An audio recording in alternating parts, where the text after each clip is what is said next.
Hi guys, welcome back to my channel. Today I'm doing a tutorial on how I draw dragons. I start off with a circle, mapping out where I want things. I do have the finished behind this, but it's just so that I can better show you the tutorial. So these are where you're going to want to place your main circles. But I usually start with just a head circle and a muzzle circle. We'll connect those later. Then I make a neck. This usually takes me a while.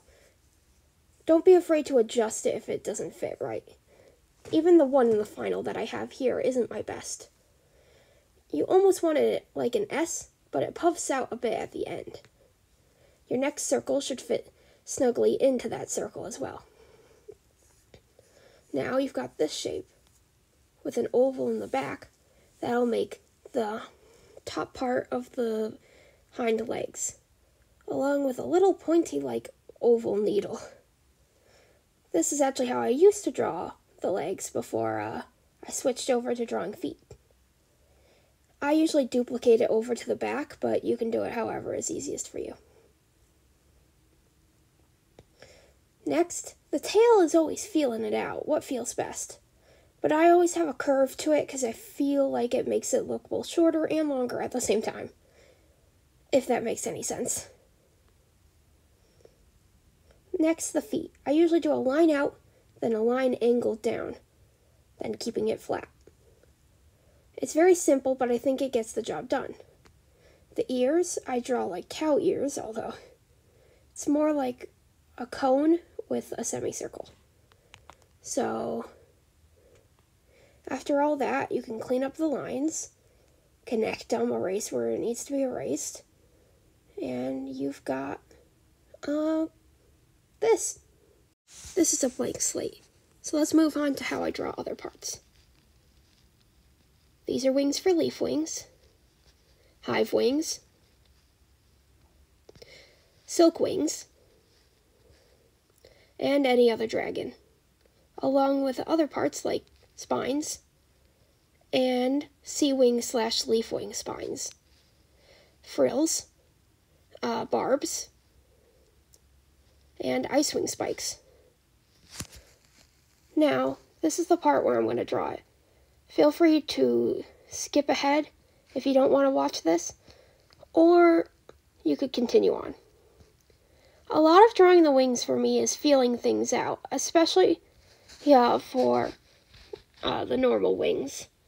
I usually go back, then forward, and then I curve back.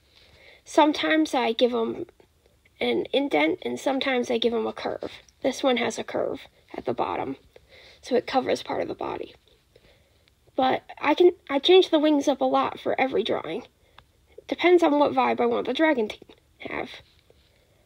I don't really have a set way I draw wings a lot of the time, although they are very similar, and I think that's a good thing to keep in mind. You shouldn't feel limited, like you have to have a template to color in, because that's no fun. What you gotta do is learn how to draw the wings in multiple different ways. They can all be in the same style, but maybe for a dragon that's younger and, innocent and quote-unquote soft, you draw more rounded wings. And maybe for dragons that are angry and clearly evil, you could draw something more pointy. Use shapes and lines to describe a character before they even say anything, basically. I'm not even really happy with how my silk wings are drawn. The way I draw my silk wings are actually just so that I have enough space so I can draw my character. A lot of the time I feel like these aren't the best ways to draw them. But that's okay.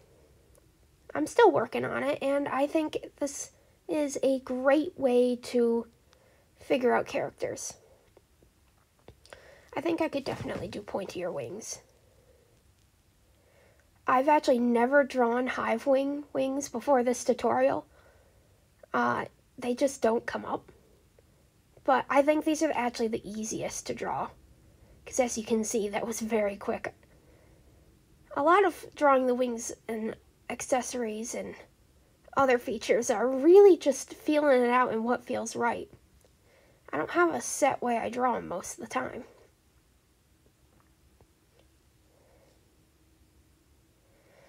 Drawing leaf wings is difficult for me. Although these ones turned out rather good, I usually have a hard time with them. I try to make them a mix in between regular wings and silk wings, leaning heavier on the silk wings. But I actually want to start experimenting with maybe different kinds of leaves, like, maybe maple leaves instead of generic leaves, which may or may not be a hint to next week's video. So, that'll be fun to see, I hope. Next, a lot of dragons have different spines down their back, but that's not very clear in my style. I haven't quite gone in depth about that. I'm still learning how to draw dragons. As you can see, this body type doesn't fit a lot of dragons very well, especially not mudwings, because I'm still learning how to draw, which is good, because if I knew how to draw, then I wouldn't be having as much fun as I would be. I went through a couple different ways to draw frills like this. For example, I went through a phase where I did a whole loop, and I still do that a lot now, but I think the singular line looks better. Also, I did realize I forgot the sandwing frills. For those, I just kind of draw a line down the back. I have no way to draw them. I actually don't. Absolutely no idea. Now, even though on this one I'm free drawing the frill, a lot of the time what I'll actually do is I'll draw a triangle and then I'll draw circles and just use the circles as like cookie cutters. For this part, it's really just a shape that I'm familiar with. It's kind of a petal shape, but not really. I have absolutely no idea how I drew the Icewing spines in this.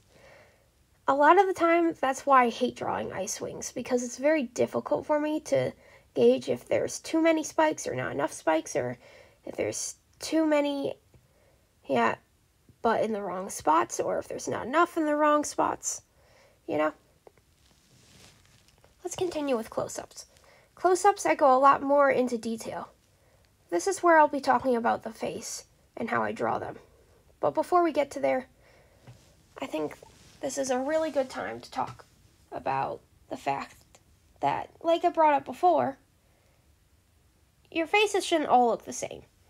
You want to have depth to them, which is why drawing faces is kind of hard, especially on dragons, because depending on what kind of dragon you're drawing, it's going to really change what the face is going to be.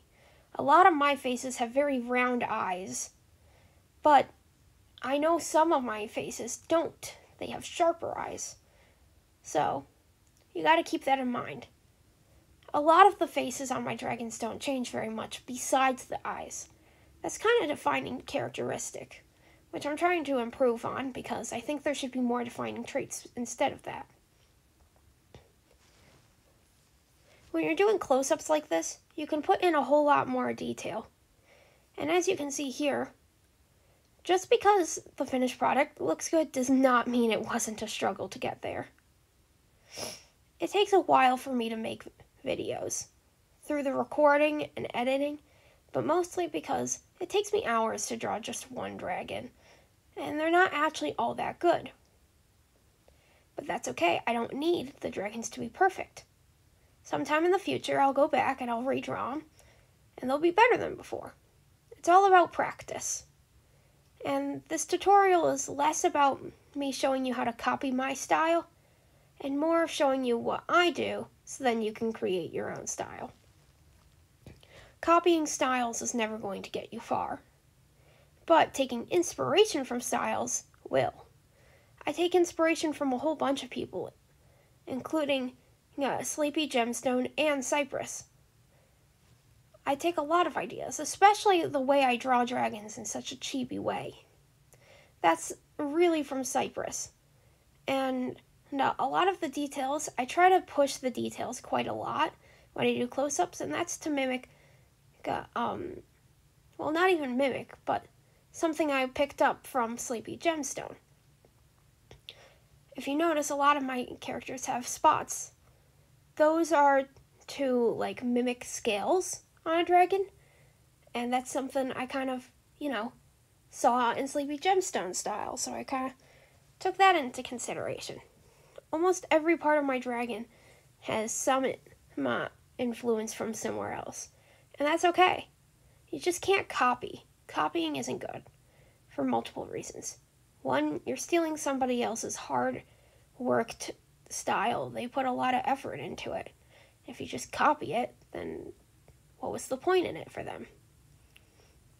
And two, copying isn't going to get you guys anywhere.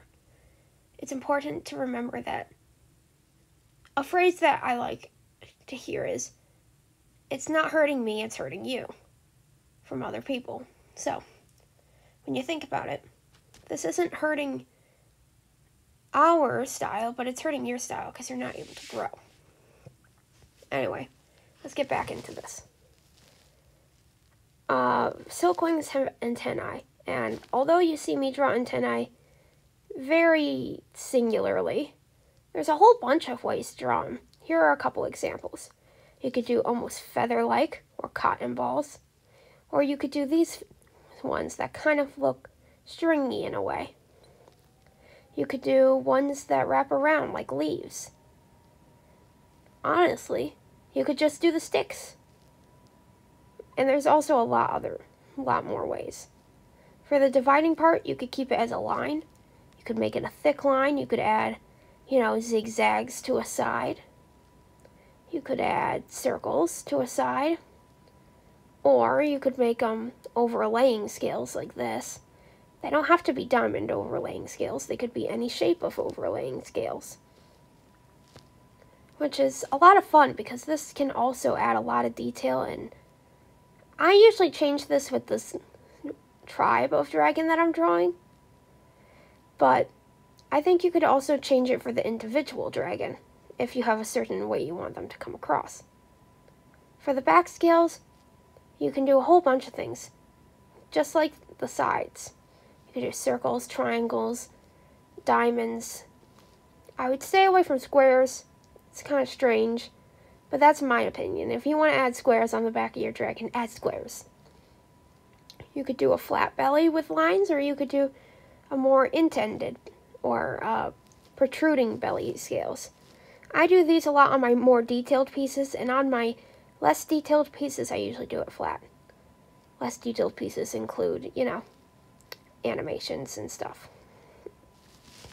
Here are these scales that I told you about earlier. I usually put them in between lines and at corners, but I don't add too many, keeping it mostly smooth, thus not to clutter. I know this was a short tutorial, and if you want a more in-depth one, let me know down in the comments down below. Also, I'm trying to think of an intro, besides of just, hi guys, today we're doing. I want to do something more fun. For example, ladies, gentlemen, stuff like that. So if you got fun ideas, let me know. I'm thinking of doing something Wings of Fire based, of course. Now, if you enjoyed this video, don't forget to like, subscribe, and leave a comment down below what you'd like to see next. I've got some great videos coming up. Bye!